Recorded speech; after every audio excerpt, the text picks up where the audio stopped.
तो hello everyone. तो आज मैं आपको ना दिखाता हूँ कि कैसे हम लोग ऑर्डर फ्लो से ना बहुत ही अच्छी ट्रेड पकड़ सकते हैं। ऑर्डर फ्लो से ट्रेड पकड़ना बहुत आसान होता है। लोग देखो, सबसे पहले हम लोग क्या करते हैं, जैसे हम लोग सुबह उठते हैं, माना आप लोग सुबह उठे और माना मैं इसको हटाता हूँ। हम लोग सुबह उठे, जैसे आज 18 मार्च की डेट है, आप सुबह 6:30 बजे उठ गए, ठीक है, 6 साढ़े 6 बजे आप उठ गए। अब आप यहाँ पे देखते हैं कि मार्केट चली, मैं इसे थोड़ा और पीछे कर लेता हूँ। अब आप 6 बजे उठते हुए मार्केट में ये देखते हैं।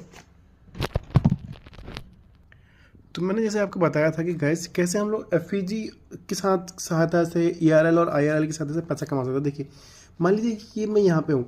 अब मैं सुबह 6:30 बजे उठा, जैसे ही उठा मैं देखता हूँ कि यार ये ERL है और ये IRL है। अब मेरे हिसाब से, क्योंकि ये हायर लो है या फिर लोअर लो हो सकता है। अब ये मार्केट ऊपर जा रही है, तो मार्केट कहाँ तक ऊपर जाएगी? मार्केट यहीं तक ऊपर जाएगी। अगर यहाँ से रिजेक्शन लेती है तो इसका मतलब टेक्निकली मतलब ये है कि मार्केट नीचे जाना चाहती है। अगर आप देखें, फटाफट देखिए, अगर तो मार्केट यहाँ से रिजेक्शन ली, इसका मतलब सीधे सीधे ये कि ये एक ना इंटरनल लिक्विडिटी है या एक्सटर्नल लिक्विडिटी है। अब मार्केट ने यहाँ से निकलने के साथ सीधा क्या दिया इसने, एक एक नेगेटिव फेयर वैल्यू गैप दिया, यानी कि अब नए ऑर्डर पंच हो रहे हैं, नए सेलिंग ऑर्डर आ रहे हैं। ये तो क्या था कि जो पेंडिंग ऑर्डर थे उसको लेने गए, ये नए ऑर्डर एग्जीक्यूट हुए।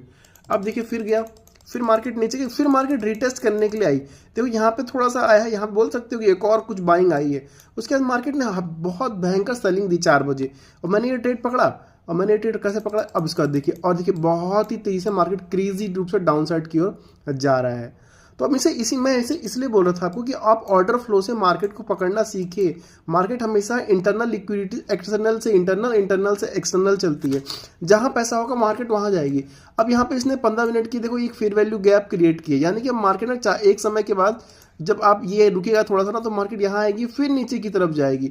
जब तक मार्केट में डबल बॉटम ना मिले या फिर कोई सपोर्ट अच्छा सा ना मिला, मार्केट ऊपर की तरफ नहीं जाएगी। तो इसलिए हमेशा ध्यान रखना चाहिए कि ऑर्डर फ्लो और फेयर वैल्यू गैप से हम कैसे अच्छे मार्केट के ट्रेड्स को पकड़ सकते हैं। बस मेरा कहना यही है कि आप ऑर्डर फ्लो और या फेयर वैल्यू गैप और एक्सटर्नल ERL और IRL को जरूर पढ़िए, आपको बहुत फायदा होगा।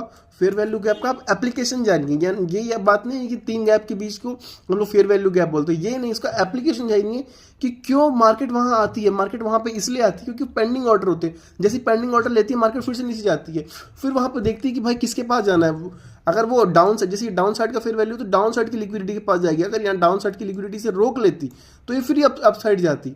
पर यहाँ डाउन साइड की लिक्विडिटी ना हैवी, यहाँ पे क्या क्या देखो, अब डाउन साइड की लिक्विडिटी हैवी सेल ऑफ हुआ है, तो हैवी सेल ऑफ में मार्केट गिर रही है। बस इतना बोलना था। तब तक कुछ उम्मीद है आप लोग को थोड़ा सा ऑर्डर फ्लो फेयर वैल्यू समझ में